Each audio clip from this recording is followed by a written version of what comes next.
Hello and welcome to the podcast of our church here at St. John's German Lutheran Parish in Springvale. Today, our English edition. We are the German Lutheran Church in Southeast Melbourne, where we also speak English, and we wish you a great day and a blessed week. Welcome. Thank you, Peter. Our topic today, our building project here at St. John's. Please note, everybody, our podcast next week is in German again. And we also have an inspirational word from the Bible to encourage, to strengthen, to motivate, to comfort, and to lift you up and sustain you in the coming days and week. And today we are very happy to have Eric and Frank with us. So we talk about our building project here at St. John's. Welcome, Eric and Frank. Good to have you here today. Thank you very much, Peter. Yeah, thanks, Peter and Tim. It's good to be here. Great to Thank have you you on for the your podcast. time, especially. Pleasure. I just start with our first question. Frank and Eric are both members in our building committee. They are not the only ones, but they are available today for our podcast.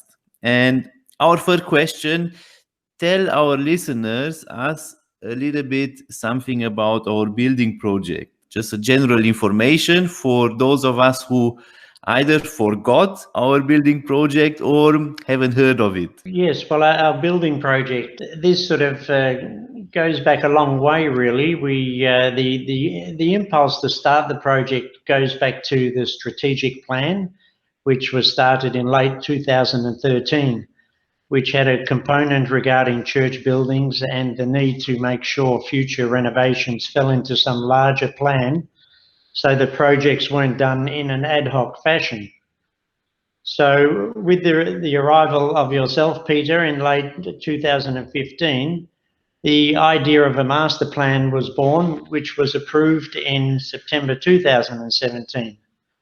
And this was spurred on by a large legacy or bequest to the church and subsequent legacies. The feeling from the elders and Pastor Peter at the time was that we should do something substantial for the church rather than just park this money. Thank you.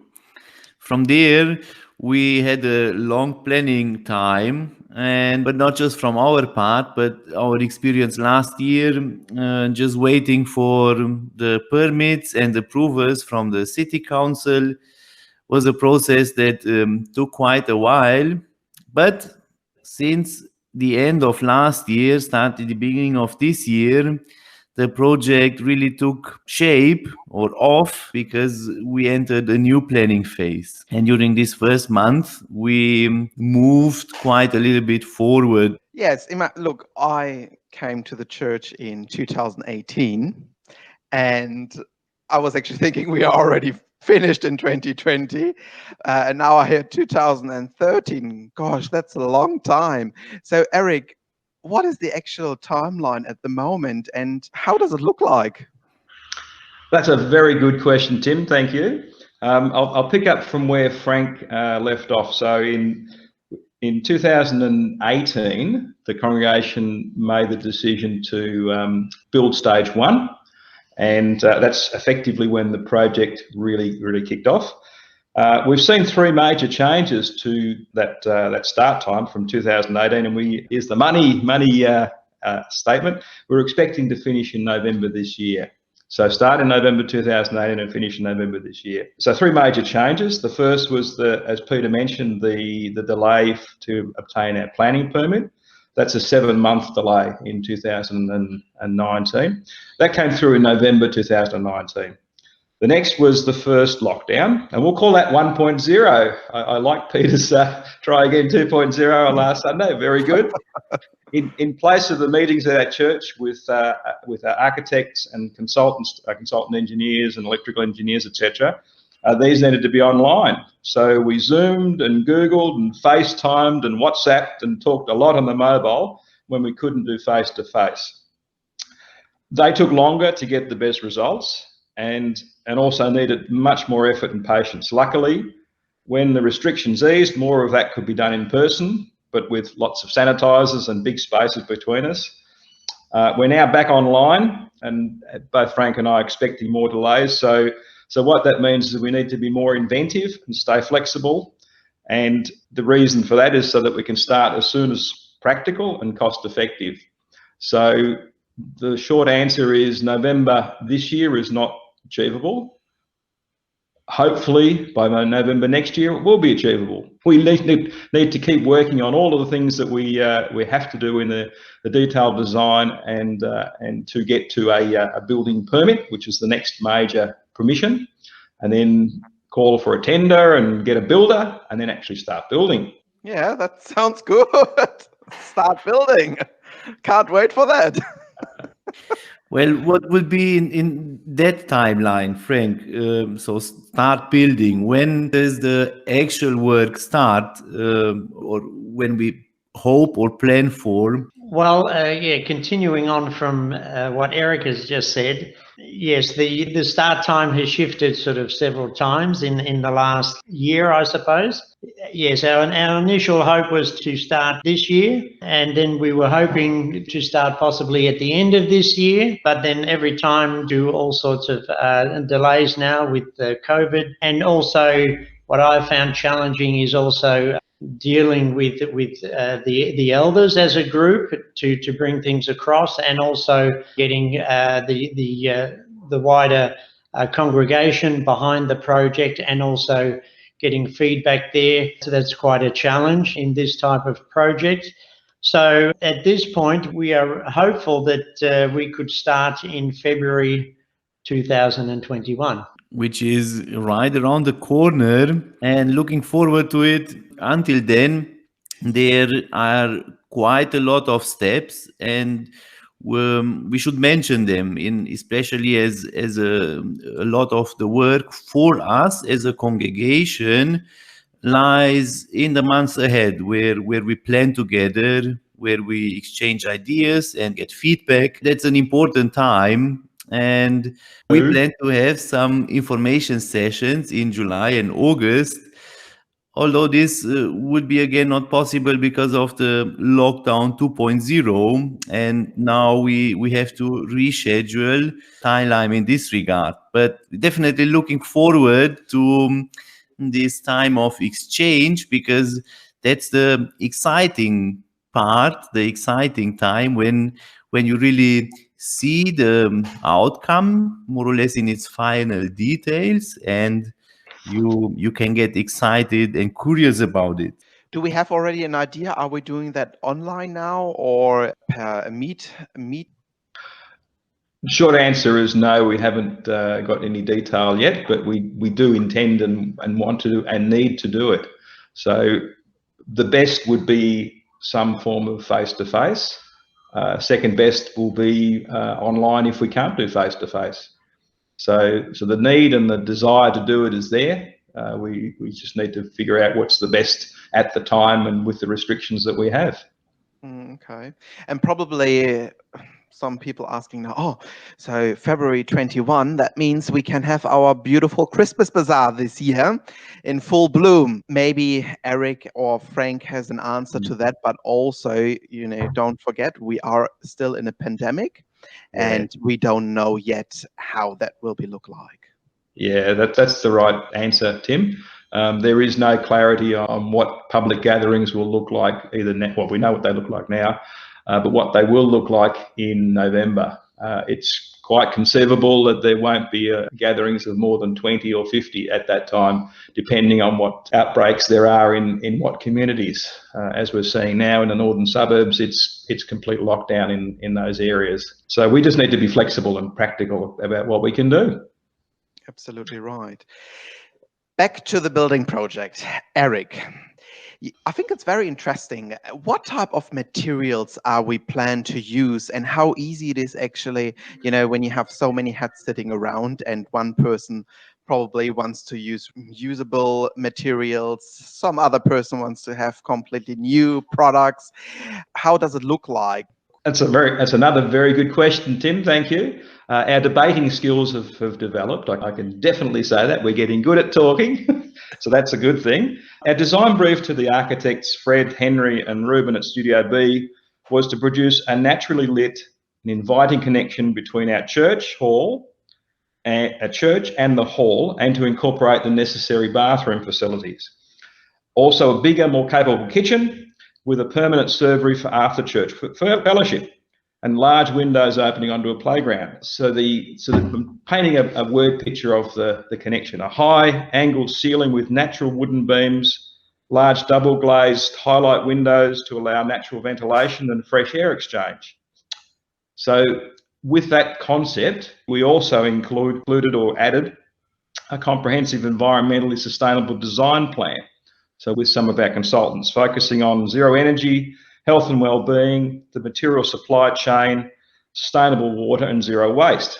So all the materials we've agreed will be sustainably sourced, and all our colours and choices will blend with our existing buildings and the Australian suburban landscape. So in answer to your question, Tim, we've gone past the storming phase, and we're now norming towards a sustainable future. Beautiful. That sounds really good. And is it easy to get these materials at the time, or is there any shortages? That's one of the big building questions. The architects, so Henry and Ruben, particularly the two younger architects who are on this project, from their other projects, they're not seeing big delays or big restrictions in material supplies for those builds. But clearly, as these lockdowns continue, then we'd expect probably see some material shortages. But it depends on what we buy at what time we buy. One of the things that's working in our favour is if we start in February next year, then there's more likely to have been more development of alternate supply chains and practices which can cope with COVID. So that works in our favour. Mm-hmm. So we're positive and hopeful that we won't have any issues. Perfect. And one other question: are they sourced in Australia? Yes. Yeah, the answer is yes. A lot of the materials are, and the focus on a sustainable and supply chain means that we also consider mileage, transport mileage. So trying to find things locally for the same quality and the same price rather than to buy them overseas. And sorry, is it easy to find them locally, or is it quite hard actually? I think it's quite easy. There are quite a few good window suppliers in Victoria, and also the main beams for the roof, they're going to be laminated timber beams. That's also produced here. A lot of the building, or quite a large component, will be glass, double glazing. So most of that is going to be sourced here. So I know for a fact the Viridian glass is made in Dandenong. Yep. So that's an Australian supplier, ships to the rest of the world as well. And that's where the window system that the architects have specified for us, where they source their glass. So there's a lot. Yeah, there's some quite innovative and good sustainable aspects to this design and this project. So I'm excited about it. That's very great to hear. Peter, do you have any other questions, or did something came up to you? Or I was thinking about, as you mentioned, in regards to the materials we use and the concept that stays a little bit behind how the build is done. Also our surroundings, and we were talking during the last weeks about the surrounding. What do we call it, Eric, Frank? The landscaping. Yes. So some great work from one of our congregation members, Simone Esser. She's put together a very carefully thought out and quite imaginative and far-reaching concept for the grounds. We're working through stages for that now with her, so that we have pieces that can easily fit with stage 1 and 2 only, and then which can grow into the full concept for the full build when we are able to do stage 3 and 4. So some great ideas. We've got some really talented people in the congregation, and it's shows that the Lord provides. And with the landscaping, I think there's also great scope there for the wider congregation to get involved, because most of that we would be able to implement ourselves if we had a small garden working team. So I think that could be an exciting project for the congregation to get involved in when we get to that point. For those who are interested, which wouldn't be me, I got to say. As my wife Karen would say, I'm not a gardener. Oh, look, I saw a little bit of it already, and it's amazing. A vegetable garden and everything, Think Yeah. about, you go to worship on a Sunday, and after that you grab a little bit of tomatoes and, Yep. some vegetables. That's amazing. Mm-hmm. Beautiful. Yeah, thank you so much, Eric and Frank, for all these information and a little bit of a view how our building project progress. And now to you, Peter. Which devotion do you have for today for us? I brought a prayer with me and thought to remind us to open our focus and towards the wider community worldwide, especially as we hear the word pandemic, which practically means that a disease is spread worldwide. Perhaps for us Christians, it's also good to remember that we are part of a worldwide community. And the World Council of Churches is working in this area, fostering understanding between Christian denominations and representing the core values of Christian faith. The World Council of Churches is representing about 500 million Christians from around 110 countries. And one great interesting invitation they have for every week is a prayer cycle from different countries. And at this very week, it's a prayer from and for Somalia. It's called the Ecumenical Prayer Cycle that enables us to journey in prayer through every region of the world and through every week of the year, affirming our solidarity with Christians all over the world, brothers and sisters living in diverse situations, experiencing diverse problems, and sharing their diverse gifts. So, with this focus, I would like to invite you that we pray together with this prayer from Djibouti in Somalia.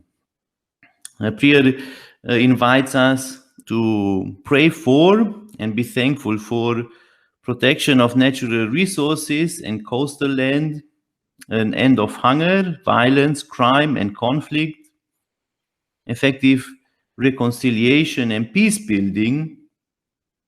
And we pray for stable governments that further the common good for all people and those who have fled their country, that they may be welcomed in a new homeland. I think all topics that are really interesting and important for us here too. So we pray together, Lord, make me among those whom you have guided. Make me among those whom you have pardoned, and make me among those to whom you are our patron. Bless that which you have bestowed on me, and shield me against the evil of what you have decreed. Truly, you are the one who decrees, and none can decree over you. The one to whom you show allegiance can never be abased, and the one whom you take as an enemy is never honored in might.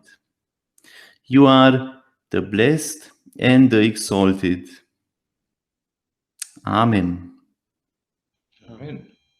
Amen. As always, thank you for listening and sharing. Have a wonderful week with your family, friends, and loved ones. And we look forward to welcoming you again next week, this time in German. Before we go, do you have a topic or you want to join us? Please get in contact with us. Take care till then. Bye. Bye. Bye.